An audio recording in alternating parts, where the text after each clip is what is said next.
কখনো কখনো মানুষকে সঠিক পথে ফিরে আসার জন্য আল্লাহর পক্ষ থেকে অ্যালার্ম হিসাবে, মেসেজ হিসাবে সেটি দেওয়া হয়। এই জন্য আল্লাহ তাআলা সূরা সাজদা বলেছেন, ওয়ালা নুযিকান্নাহুম মিনাল আযাবিল আদনা দুনাল আযাবিল আকবার লাআল্লাহুম ইয়ারজিউন।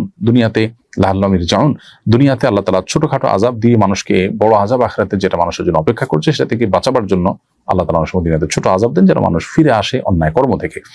তো মানুষের ব্যক্তিগত বা জাতীয় জীবনে বিপর্যয় বা বিপদ যে কোনো কারণে হতে পারে, তার কোনোটিকে আল্লাহর আযাব হিসাবে আমরা ট্রিট করব এবং আপনার ট্যাগ করব, সেটি কিন্তু সবসময় করবার সুযোগ নেই।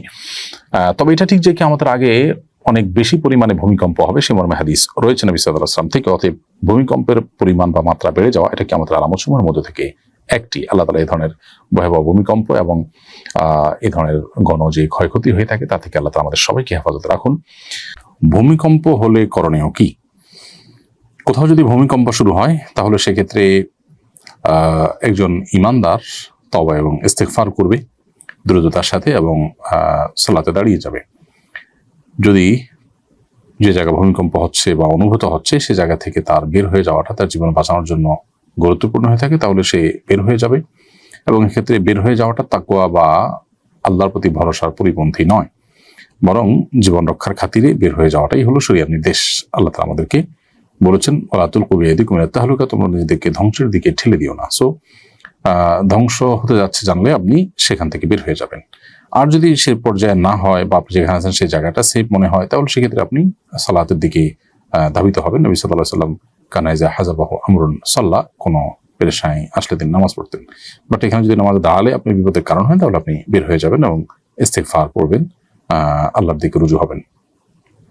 সাধারণত এই ধরনের পরিস্থিতিতে ইস্তিগফার, তওবা এবং এই জাতীয় আমলগুলো জিকিরের মাধ্যমে যদি আমরা নিজেদেরকে নিরাপদ জায়গায় সরাবার চেষ্টা করি, আল্লাহ না কোনের মধ্যে মৃত্যু হলেও আমি মুত্তাকিদের মৃত্যু বরণ করলাম।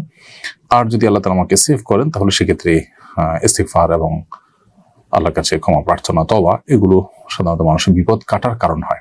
তাহলে আমি এর মাধ্যমে আল্লাহর কাছ থেকে বিপদ মুক্তির স্কোপ পেলাম। এই জন্য দুই দিক থেকেই ইস্তিগফার এবং তওবার আমলটা আমাদের জন্য সবচেয়ে বেশি গুরুত্বপূর্ণ, অন্তত এই সময়টাতে। নতুন বিয়ে করে আমি প্রবাসে এসেছি, আমি ঋণগ্রস্ত এবং বাড়িতে বিয়ের উপযুক্ত 4 বোন আছেন। আমার স্ত্রী বলছেন আমি বিদেশে থাকায় নাকি তার হক নষ্ট হচ্ছে। সংসার পরিচালনার জন্য দূরে থাকলে কি শরীয়তের দৃষ্টিতে স্ত্রীর হক নষ্ট হয়? বাড়িতে চলে গেলে বোনের বিয়ে দেওয়া, ঋণ পরিশোধ করা এবং সংসার চালানো কঠিন হয়ে পড়বে, আমার করণীয় কি? বিবাহিত মানুষের জন্য স্ত্রীর হক আদায় করাটা কর্তব্য।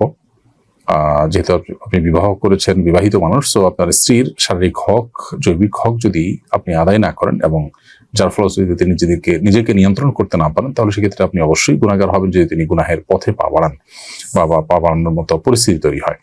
তো এই জন্য স্ত্রীর হক নষ্ট যেন না হয় সেদিকটা আপনাকে লক্ষ্য রাখতে হবে। ঠিক একই সাথে আপনার সংসার চালানো সম্বন্ধে যে বিষয়গুলো দেখছেন সেগুলো আপনি যদি বিদেশে থেকে আপনাকে করতে হয় তাহলে আপনাকে নিয়মিত দেশে আসতে হবে এবং স্ত্রীর হক আদায় করতে হবে। আপনি সর্বোচ্চ 4 মাসের মধ্যে একবার স্ত্রীর হক আদায় করলে বা দেশে আসলে সেক্ষেত্রে আপনি হয়তোবা স্ত্রীর হক আদায় করেছেন এবং এক্ষেত্রে স্ত্রীর আপত্তি এটাকে অগ্রাহ্য আপনি করতে পারবেন। সেটা যদি না করতে পারেন আর লম্বা সময় হয়, তাহলে আপনি স্ত্রীকে ম্যানেজ করে যদি হয় তাকে সবর করান, তাকে ধৈর্য ধারণ নসিহত করান, তিনি তাকে মানিয়ে নিতে পারেন, তাহলে সেক্ষেত্রে বিনয়ের সাথে, বিনম্রতার সাথে আলোচনার মাধ্যমে তাকে যদি আপনি না মানিয়ে নেন তাহলে সেটা আপনার জন্য জায়েজ হবে লম্বা সময় থাকা। আর যদি সেটা না করেন তাহলে সেক্ষেত্রে আপনি ঠিকই গুনাহগার হবেন। প্রশ্ন হলো যে তাহলে আমার ঋণ এগুলোর কি হবে? তো উত্তর হলো যে আপনি দেশে চেষ্টা করবেন, আপনার জন্য বিদেশ যাওয়া তাকে আল্লাহ তাআলা ফরজ করেন না, আপনি দেশে গিয়ে চেষ্টা করবেন।